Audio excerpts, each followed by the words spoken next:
1,000 times I've failed, still your mercy remains. And should I stumble again, I'm caught in your grace everlasting. Your light will shine when all else fades, never ending. Your glory goes beyond all fame.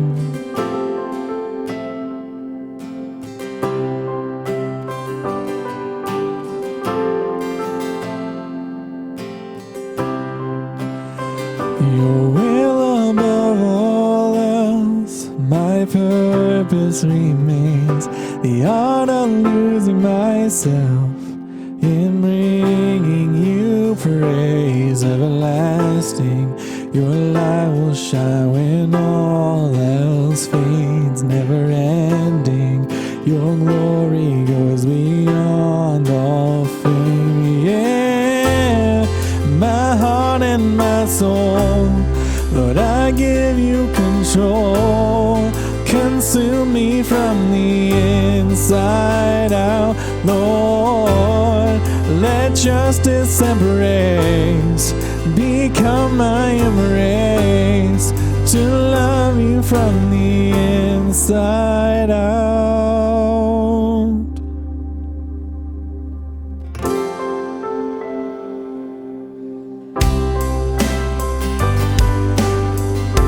Oh, help me love you, God.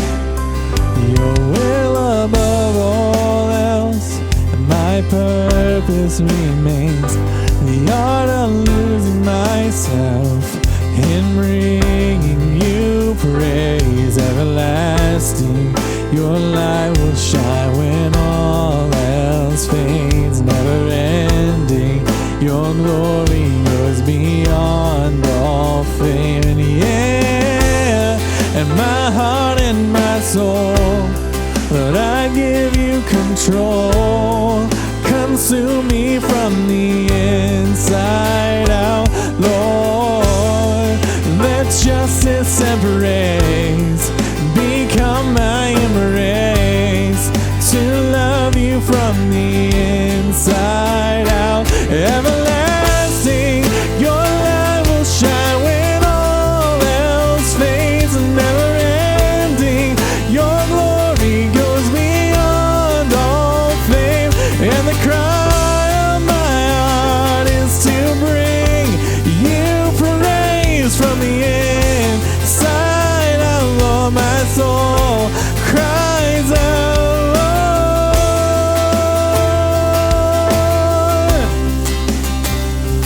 Yeah, yeah.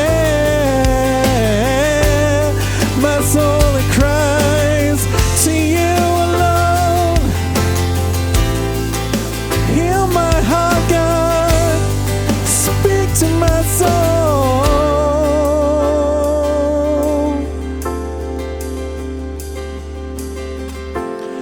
And my heart and my soul, Lord, I give you control.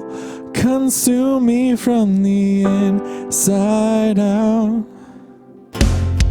Let justice and praise become my embrace, to love you from the inside out. And everlasting, your light will shine when all else fades, never ending. Your glory goes beyond all fame, and the cry of my heart is to bring you from the inside out. Lord, my soul cries.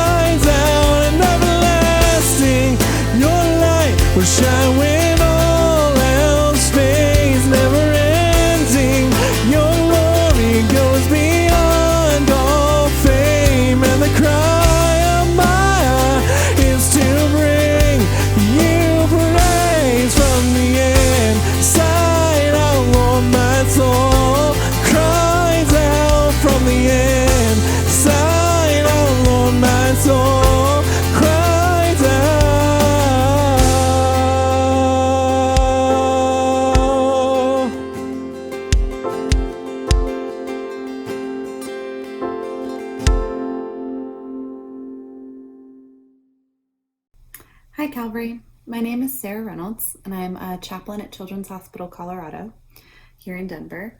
I was asked to speak for a little bit tonight about chaplaincy, my call to chaplaincy, and faith formation, and ways that I cope, practices that I use as I live in my calling of a chaplain, which can sometimes be a little stressful. As I thought about that theme of chaplaincy and faith formation, but as well as the way I cope, I thought of this theme of evolution, because when I think back to when I first started to dip my toes into the waters of chaplaincy, I came from a very certain place. I was certain that I was going to help people. I was certain that I knew what faith meant. I was certain that I knew all of these doctrinal faith pieces.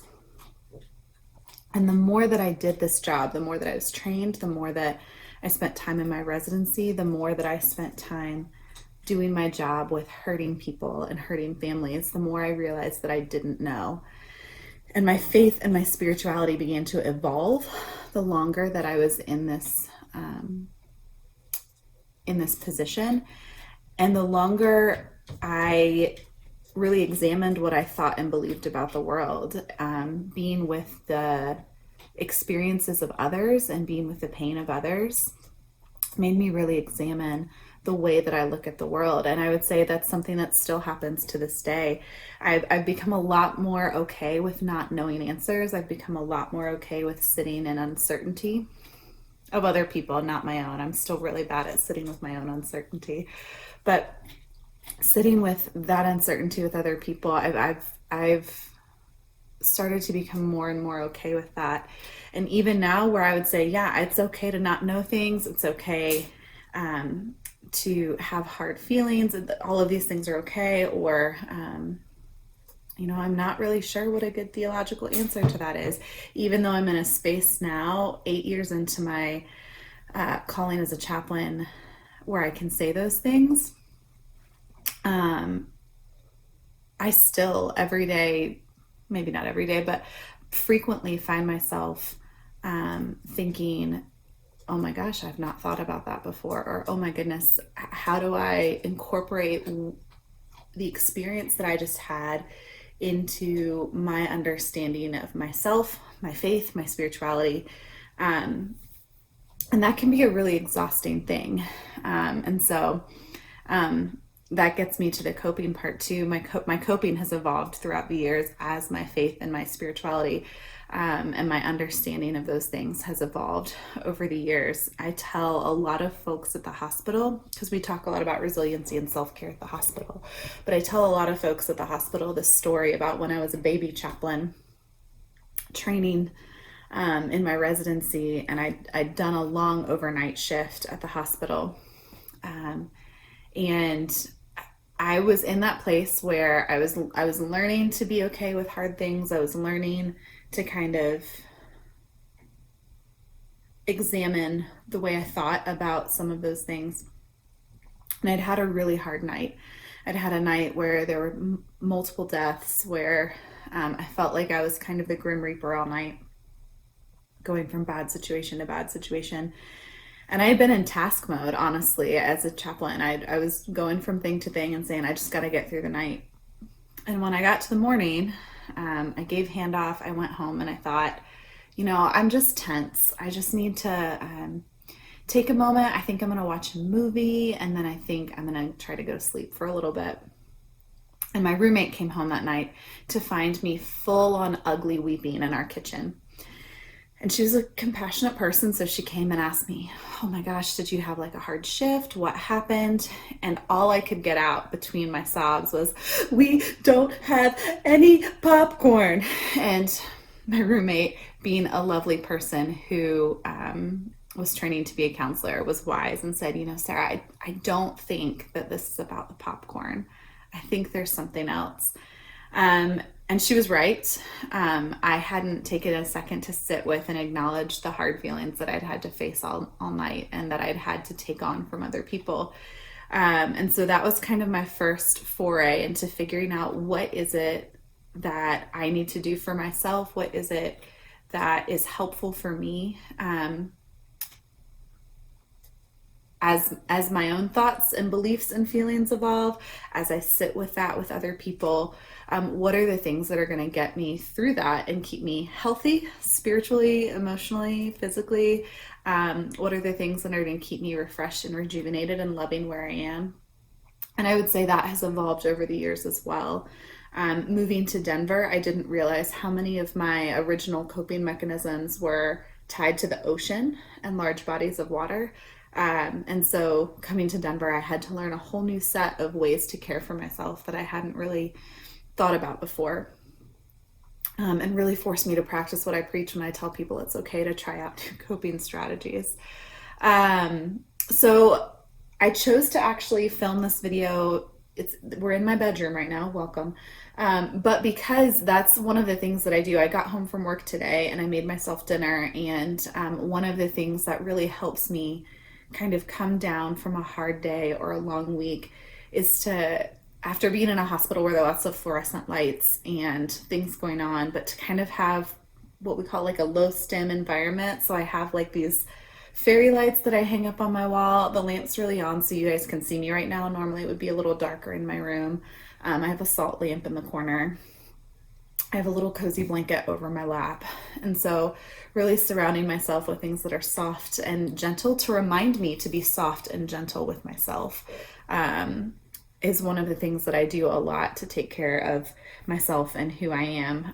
A lot of my own self-care and coping has to do with tuning into myself, tuning into my body. What is my body trying to tell me? We hold feelings and experiences in our bodies in really interesting ways. And so I know if I'm feeling like a knot in my gut, right? I'm feeling really anxious about something and I need to discern what that is. Is that my anxiety about something that I have to get done today? Or is that the anxiety of a mom that I sat with today that I haven't fully let go of yet? And so I try when I get home, when I'm being good and intentional, to really listen to my body and to say, okay, I'm feeling off. Is this me? Is this something that I can address? Or is this somebody else's that I need to take a deep breath of and let go of? Because if it's not mine to carry, I shouldn't still be holding on to it. I mentioned a little bit earlier that I'm still not the best with sitting with my own uncertainty and hard feelings. I've been trained and I've got a lot of practice at sitting with other folks' hard things, but sitting with my own feels the hardest of all for some reason. And so giving myself permission to have hard days has been really crucial for my own learning and coping and growth. And sometimes that involves going to therapy and having a therapist tell me this is hard, right? Sometimes that involves going to spiritual direction and having a spiritual director sit across from me and say, it sounds like you're really struggling between these things. What is that about? And sometimes that means calling some of my friends who are going to give me tough love and say, Sara, sounds like you have this feeling and you are running from it. Let's stay there for a second. And sometimes, in caring for other people, you don't give yourself time to take a moment to cry, to grieve things that are happening around you. And so I actually have, ironically and weirdly enough, I have like TV shows that I know will make me cry. And if I feel the feelings kind of like right here in my throat that I haven't let myself do, and so now they're kind of stuck there, I will turn on one of those TV shows and cry, and it kind of opens the floodgates for whatever other feeling is under there that I haven't let out all day. If anybody is super into The Good Place, the series finale of The Good Place does that for me. I also try to be intentional to honor and grieve relationships that I've had for a long time with patients, whether they're leaving for other treatment centers or whether they die. I try to be really intentional on how I do that. So one of my long-term patients, when I lived in Texas, I got notice that she had died, and one of the things that we had used to talk, she knew she was going to die, but one of the ways that we had talked about her death and the legacy she wanted to leave was to read through Harry Potter together. And it was really beautiful. She used that story as kind of an analogy for some of the things she'd wanted in her own life. And so that night I took a moment to go read Harry Potter at the chapter we'd stopped at. So it was something that was very specific to her that let me kind of grieve her and our relationship and the ending of what that was. And I've talked a lot about the hard feelings, but I think something that helps me stay in my job and love my job is finding moments for laughter and joy and really trying to look for those each day. Because working in a pediatric facility, there's so many moments to celebrate, whether it's celebrating someone getting a new heart, whether we've started a tradition on one of my units of having a discharge parade when someone who's been there for a little while finally gets to go home. We get a bunch of like little kid toy instruments and drums and signs and line the hallways and cheer as their family leaves to really celebrate this milestone that they've hit, where they've done a lot of hard work and we have played together, and now it's time to go home and play and do the work at home. And so I really try to look for those things, and they can be really small things too sometimes. It can be playing hide and seek with a kid from the doorway, or even today I made a feelings chart for a mom out of the 7 dwarves from Snow White. And so finding little things that just spark a little bit of joy and bring a smile, I try to find at least one moment for that each day. And sometimes it's not with patients, because sometimes it's a hard day with patients. And so I'll find a coworker that I know I can laugh with, and we'll watch 2 TikToks together and giggle and then go back to work. And so I try really hard to find at least one joy-filled moment in the day. And even if I can't aim all the way for joy-filled, one moment where I know that there is something sacred and deep in an interaction. And I look for those and I hold on to those. And when we think about traditional self-care, I do a lot of the traditional, like how do I help myself disconnect from being at the hospital? So I love to read. I've actually got here in my cozy space next to me, I've got Becoming by Michelle Obama that I'm reading right now. But I love to read and have different stories, so that I can force my brain to disconnect from other people's stories, because I don't want to hold on to them and perseverate on them when I'm not there. And so reading helps me to force my brain into a different story that doesn't involve people at the hospital. Same goes for TV shows. I like to watch Netflix while I cook dinner. I read somewhere that people who are anxious like to watch familiar TV shows because they know what's going to happen and there's no surprises. And I found myself doing that a lot, especially during COVID. When I would have higher anxiety weeks or something, there would be a lot of repeat television shows because I was like, I can quote this. I know what's going to happen. I love to travel and plan trips. Even if I know I don't have the PTO to go on a trip, planning a trip can sometimes just put me in a better frame of mind. And again, it's almost that visualization of disconnecting from the hospital for a little bit. I love to connect with folks. If I had to think about theologically and spiritually what has actually been most grounding for me, even as my faith has evolved, it's looked differently as I've reworked how I think about the world or how I believe about the world. But the themes that have consistently been there have been play/joy and community, that relationship piece. And so keeping both of those alive has been essential to me as I cope. So again, finding those moments of joy throughout the workday, but then also finding moments to laugh and connect with people outside of work. So making sure that I'm having dinner with friends. Sometimes I'll call a friend from divinity school on the way home from work just to say, hey, tell me about your day. I don't want to talk about mine. Like, tell me about your day. So I can, again, create that separation a little bit from work. I've also started writing out stories that feel really important.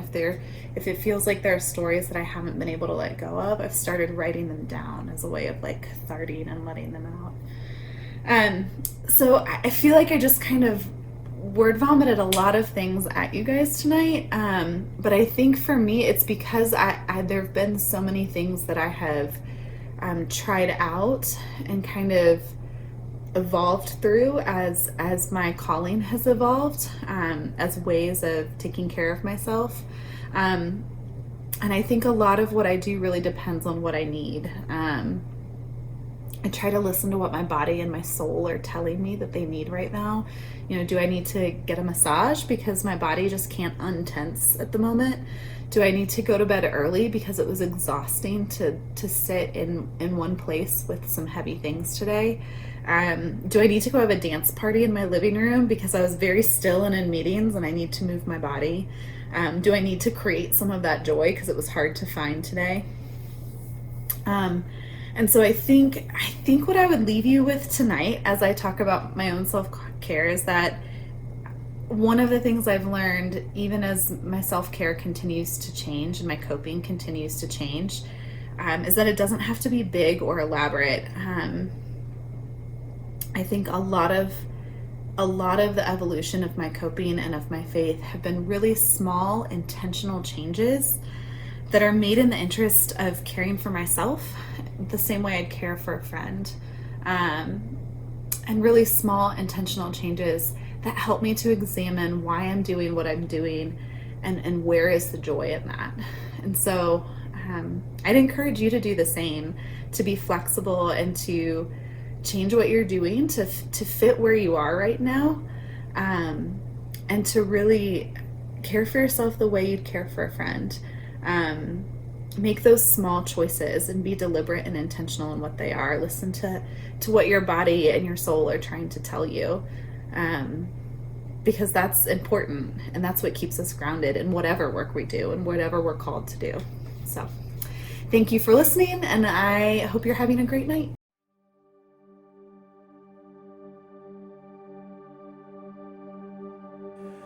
Peace be still. Peace be still. Peace be still. Peace be still. When I'm waiting on the answers that never seem to come, when trials come before me and my faith has come undone, help me to remember all the ways you see me through, 'cause I know that you will hear me as I'm calling out to you. And I know that you will hear me as I'm calling out to you. So I lift my eyes and seek your face, majesty, unending grace, now as always, here with me, calm the storm and set me free. Peace be still. Peace be still. When I'm waiting on the answers that never seem to come, when trials come before me and my faith has come undone, help me to remember all the ways you've seen me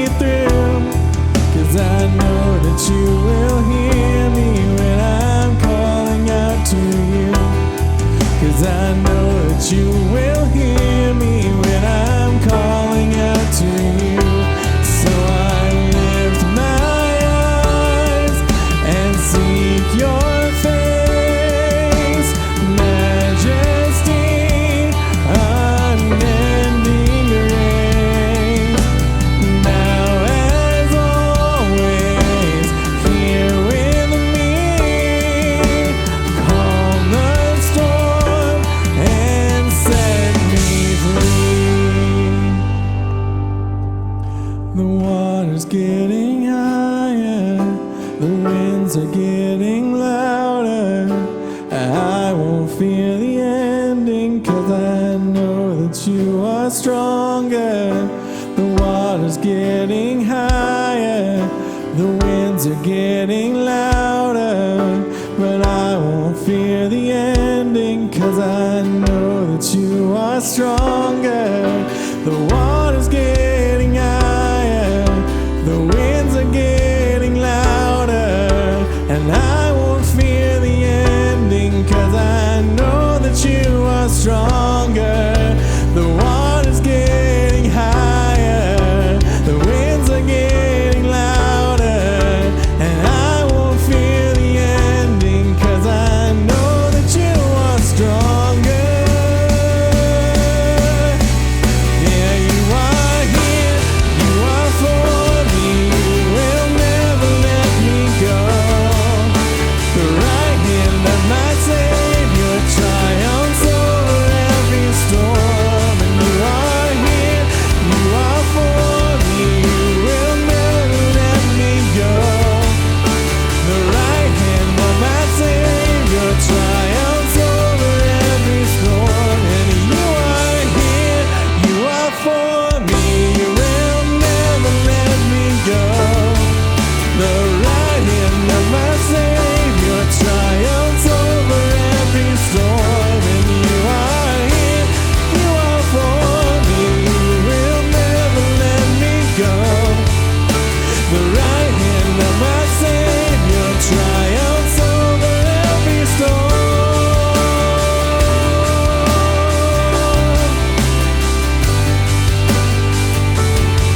You are for me, God, you're with me.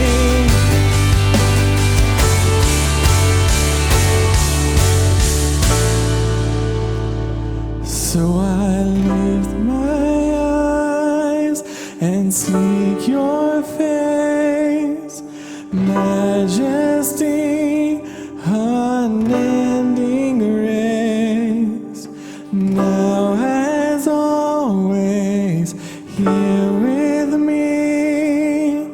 Calm the storm and set me free. Calm the storm and set me free. Calm the storm and set me free.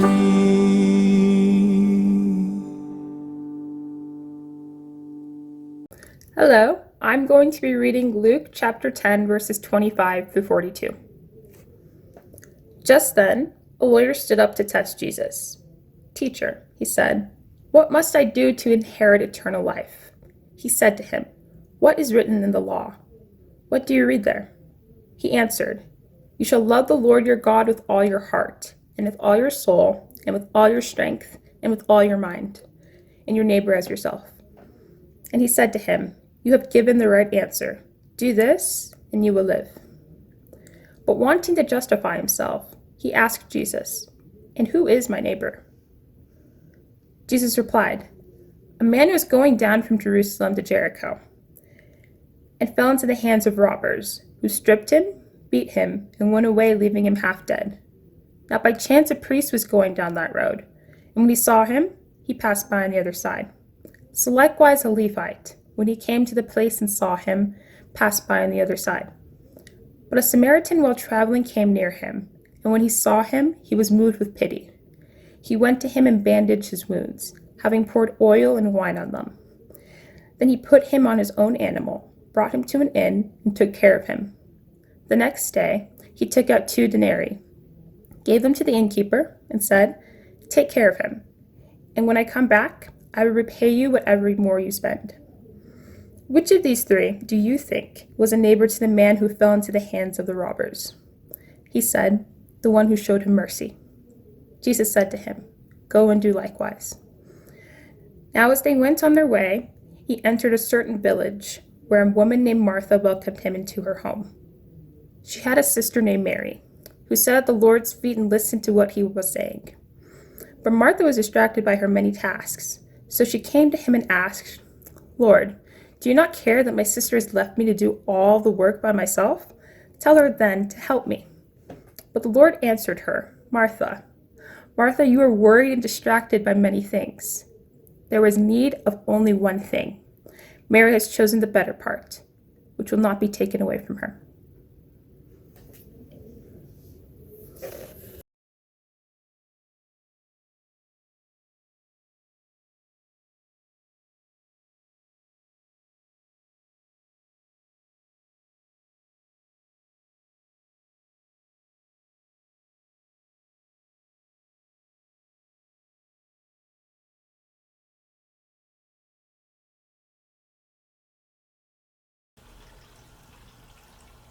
Our text for today is one we've likely heard over and over again.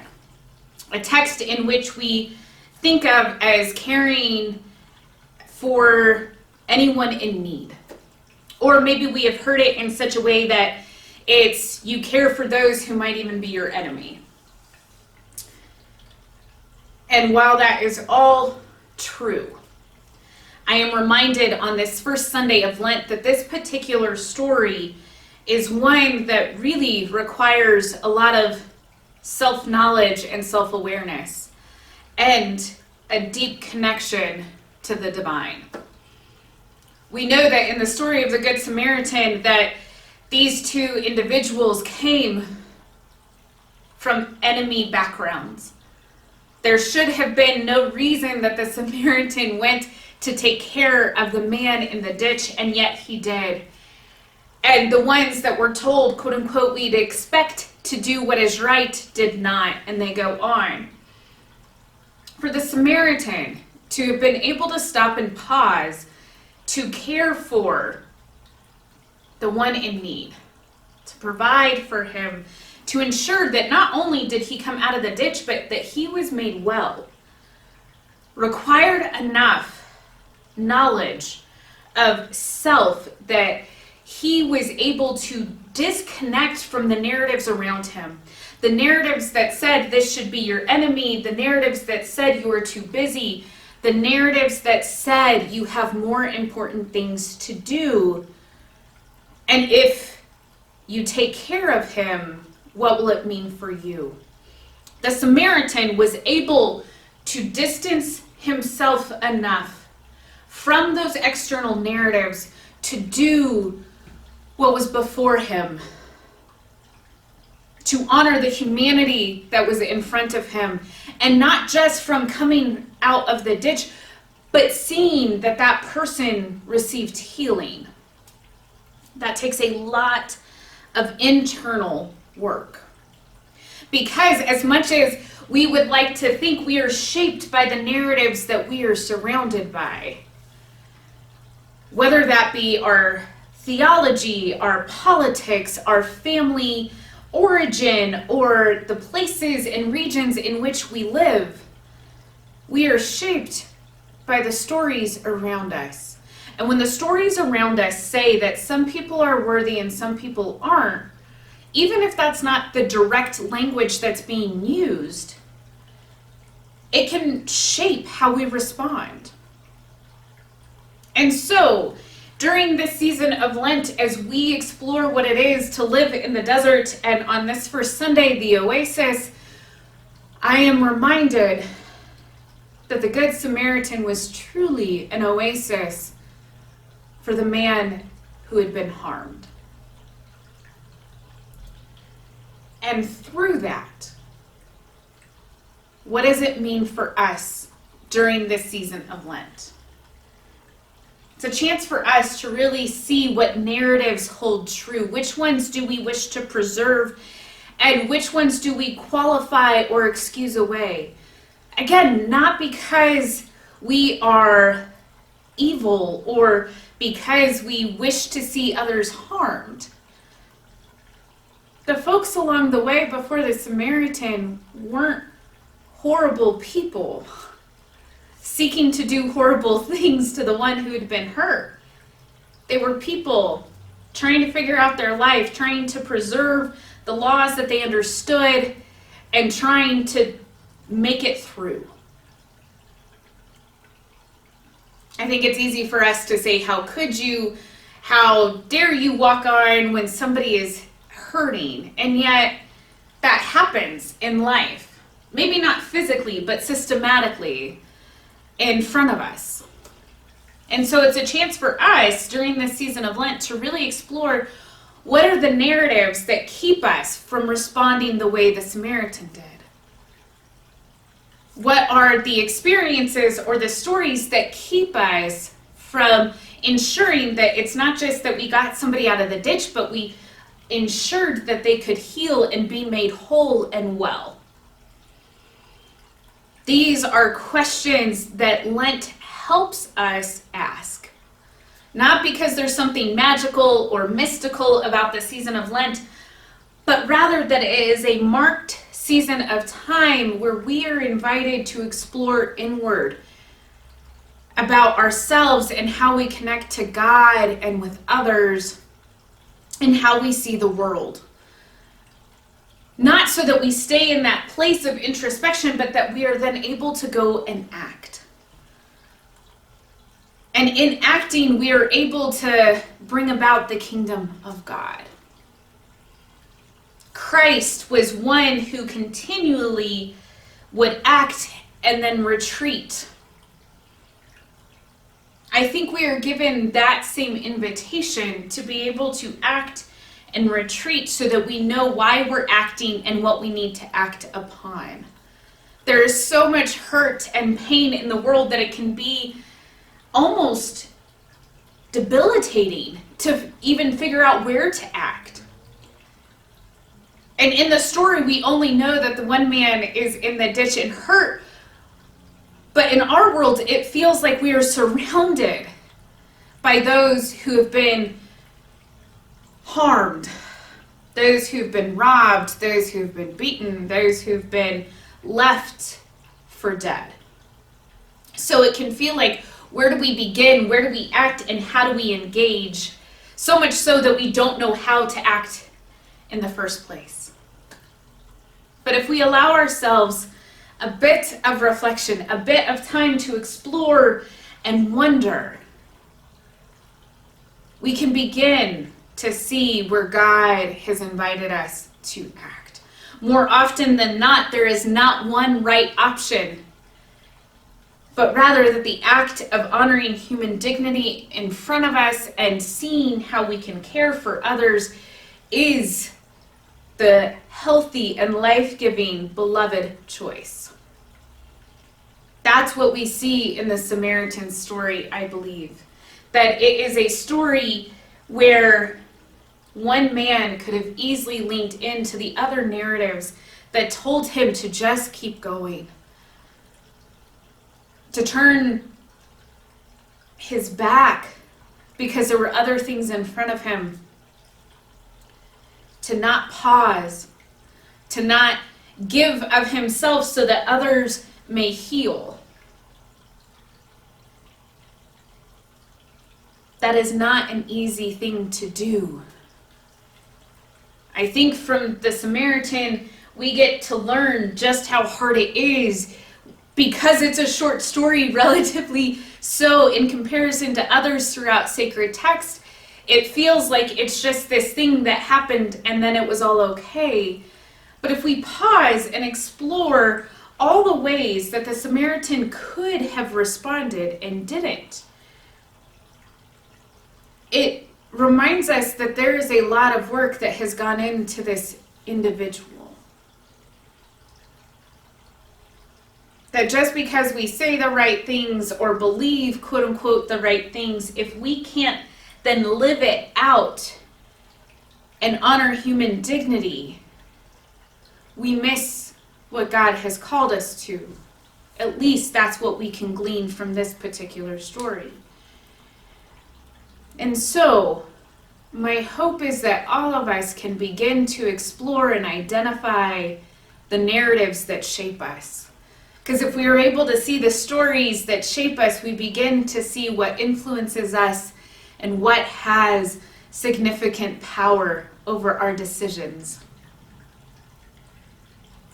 And as much as I would like to think that More often than not, I resemble the Samaritan. I probably resemble the religious leaders who walked right on by more than I would care to admit. Not because I seek to be harmful, not because I am a terrible person, but because I am a person who is continually working to untangle the own injustices I have been shaped by so that I can bring about justice in the world. Sometimes that internal looking that Lent brings about can be really uncomfortable and we want to push away from it. And yet, my invitation to all of us is to see it as an oasis, as a bit of relief. In a world that's constantly swirling, it's a chance for us to pause just long enough to learn more about ourselves and about our loved ones and about society and about God, so that we can act with intention, we can act from new information, that we can act in such a way that honors human dignity and not just the narratives we have been shaped by. And not to say that the narratives we've been shaped by and honoring human dignity are juxtaposed to each other, but sometimes they are. But more often, I think they are simply unaware of one another.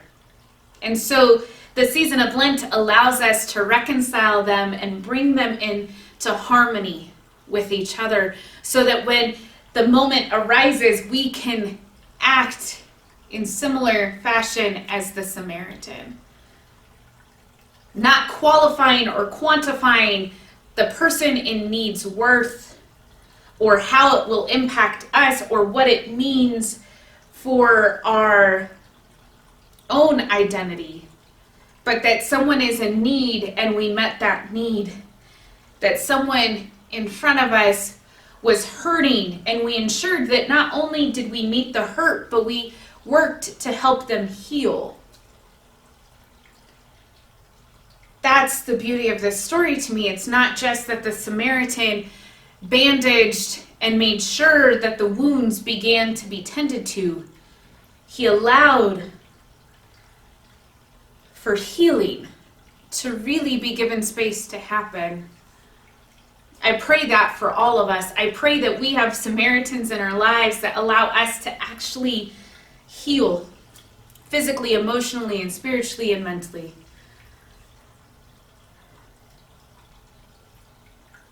I pray that we find ways to bring about relief to a world that is constantly turning in distress, so that we too can bring about the kingdom of God. Whether we feel qualified, whether we feel it is our role, the truth is we are all invited to honor the people before us who are in need, to dismantle the systems that cause oppression, to dismantle the dynamics in families that cause harm, to upend the places in our world that say we're not good enough, that you are not worthy, and say you are beloved. That is enough. So on this first Sunday of Lent, I am grateful for the Good Samaritan, who reminds us that it's not just the titles or identities we hold that matter, but the divine that dwells within us is connected to the divine that dwells within everyone else, and that can be our source of motivation to act. That can be our oasis, our source of relief. May you find the season of Lent an oasis. For the world can often feel like a desert, and we need a bit more relief along the way. May we have the Samaritans in our lives that help us do that.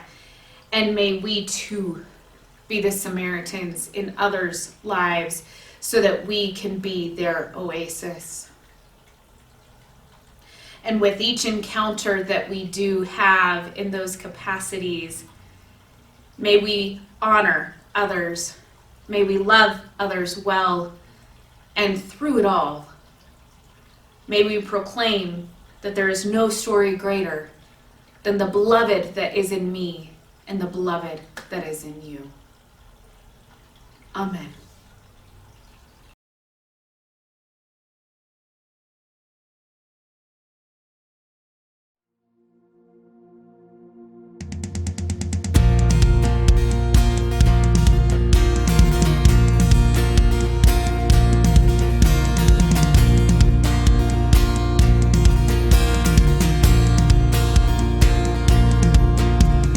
Wandering into the night, wanting a place to hide this weary soul, this bag of bones. And I try with all my might, but I just can't win the fight. I'm slowly drifting, a vagabond.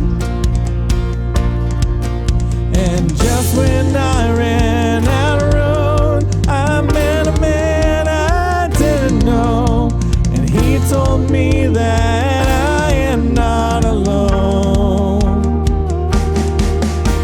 He picked me up, turned me around, and placed my feet on solid ground. I thank the Master, I thank the Savior, because you healed my heart, you changed my name. Forever free, I'm not the same. I thank the Master, I thank the Savior, I thank God.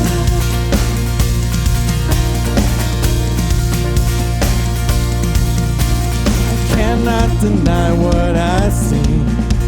Got no choice but to believe. My doubts are burning like ashes in the wind. So long to my old friends, burden and bitterness, you can just keep it moving. No, you ain't welcome here. From now till I walk the streets of gold, I'll sing of how you saved my soul. This wayward son has found his way back home. Turn me around and place my feet on solid ground. I thank the Master, I thank the Savior, because you healed my heart, you changed my name. Forever free, I'm not the same. I thank the Master, I thank the Savior, I thank God.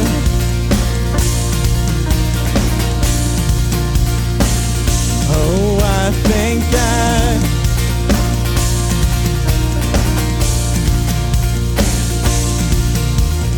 I thank God that I am free, I am free, I am free. I thank God that I am free, I am free, oh I am free. I thank God that I am free, I am free, I am free. I thank God that I am free, I am free, oh I am free. I thank God that I am free, yeah, I am free. And I thank God that I am free, yeah, I am free. Oh, I thank God that I am free, we sing I am free, yeah. I thank God that I am free, yeah. 'Cause you picked me up, you turned me around, you placed my feet on solid ground. I thank the Master, I thank the Savior, because you healed my heart, you changed my name. Forever free, I'm not the same. I thank the Master, I thank the Savior, thank God.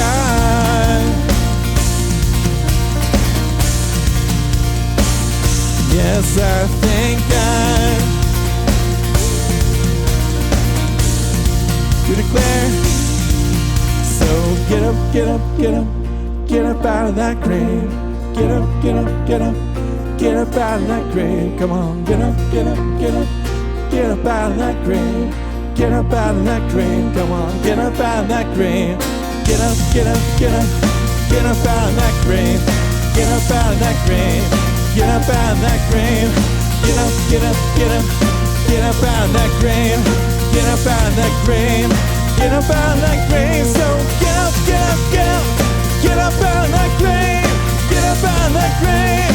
Get up out of that grave. Oh, get up, get up, get up, get up out of that grave. Get up out, get up out.